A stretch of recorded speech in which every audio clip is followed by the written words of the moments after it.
നമസ്കാരം, ഏവർക്കും info media കേരളത്തിലേക്ക് സ്വാഗതം. ഇന്ത്യയിലെ പ്രധാന കർഷക പെൻഷൻ പദ്ധതികളും പ്രത്യേകിച്ച് PM കിസാൻ മാൻ ധൻ യോജന കൂടാതെ കേരളത്തിലെ കർഷകർക്കുള്ള പെൻഷൻ പദ്ധതികളെയും കുറിച്ചാണ് ഇന്ന് നമ്മൾ നോക്കാൻ പോകുന്നത്. കർഷകർക്ക് എന്തെല്ലാം പെൻഷൻ ലഭിക്കും, എങ്ങനെ അപേക്ഷിക്കാം, യോഗ്യത എന്ത്, എല്ലാം വളരെ വിശദമായി നോക്കാം.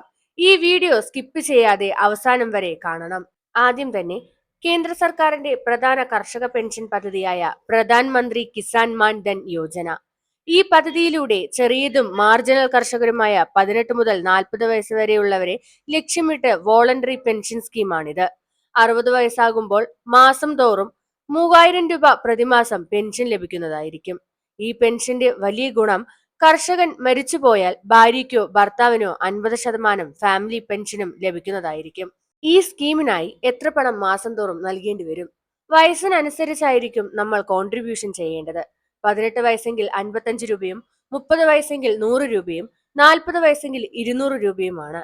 ഒന്നൊന്നായി കാർഡ് ലഭിക്കാൻ ഇതേ തുക സർക്കാർ കൂടി നൽകുന്നതായിരിക്കും. ഇതിനായുള്ള യോഗ്യത ചെറിയ മാർജിനൽ കർഷകരായിരിക്കണം. 2 ഹെക്ടർ ഭൂമിയിൽ താഴെയുള്ളവരായിരിക്കണം. 18 മുതൽ 40 വയസ്സ് വരെയുള്ളവർക്ക് അപേക്ഷിക്കാൻ കഴിയും. PM കിസാൻ ലഭിക്കുന്നവർക്ക് നേരിട്ട് എൻറോൾ ചെയ്യാൻ കഴിയുന്നതായിരിക്കും.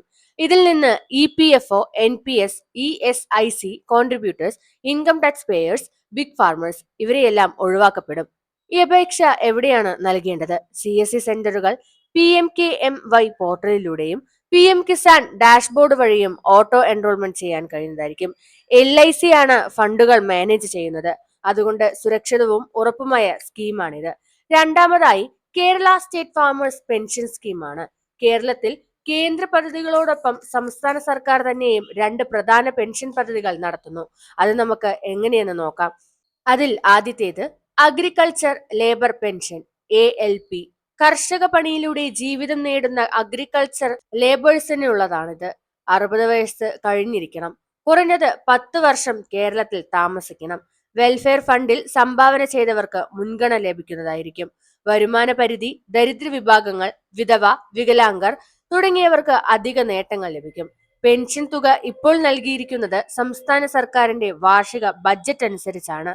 രണ്ടാമതായി കർഷക പെൻഷൻ, ഫാർമേഴ്സ് പെൻഷൻ ആണിത്. ഇത് കർഷകർക്ക് മാത്രം, പ്രത്യേകിച്ച് ചെറുകർഷകർ. പ്രധാന യോഗ്യതകൾ: 5 സെന്റ് മുതൽ 15 ഏക്കർ വരെയുള്ള ഭൂമി കൃഷിക്കായി ഉപയോഗിക്കുന്നവരായിരിക്കണം. കുടുംബ വാർഷിക വരുമാനം പല കേസുകളിൽ 5 ലക്ഷം കവിയരുത്. കൃഷിയെ തന്നെയാണ് പ്രധാന തൊഴിലാക്കുന്നവരായിരിക്കണം.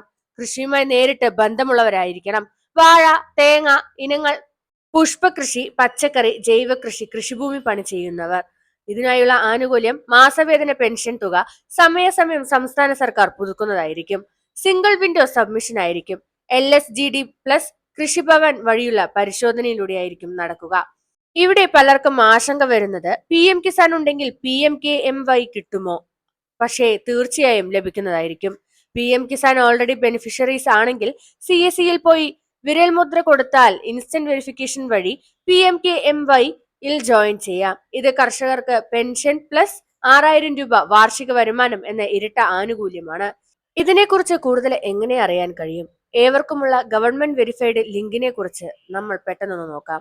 PMKMY official site. ഇതിലൂടെ സെൻട്രൽ പെൻഷൻ ഡീറ്റെയിൽസ് നമുക്ക് ലഭിക്കുന്നതായിരിക്കും. PM കിസാൻ പോർട്ടലിൽ എലിജിബിലിറ്റിയും അതോടെ തന്നെ ഓട്ടോ എൻറോളും ചെയ്യാൻ കഴിയുന്നതായിരിക്കും. LSGD കേരള പോർട്ടലിൽ കർഷക പെൻഷനും ALPയും ചെയ്യാൻ സാധിക്കും. ഈശ്രം പോർട്ടലിൽ ലേബർ ബെനിഫിറ്റ്സ് കാണാൻ സാധിക്കും. കൃഷിഭവനില് ഡയറക്റ്റ് സപ്പോർട്ട് നമുക്ക് ലഭിക്കുന്നതായിരിക്കും. നമ്മുടെ നാട്ടിലും സംസ്ഥാനത്തിലും കർഷകർക്ക് ലഭ്യമായ പെൻഷൻ പദ്ധതികൾ വളരെ സഹായകരമാണ്. നിങ്ങളോ നിങ്ങളുടെ കുടുംബത്തിലുള്ള കർഷകനോ ഇത്തരമൊരു പദ്ധതിക്ക് യോഗ്യതയുള്ളവരാണെങ്കിൽ അപേക്ഷിക്കുന്നത് മിസ് ചെയ്യരുത്. ഉപകാരപ്രദമായ ഈ വീഡിയോ ലൈക്ക് ചെയ്യാനും ഷെയർ ചെയ്യാനും മറക്കരുത്.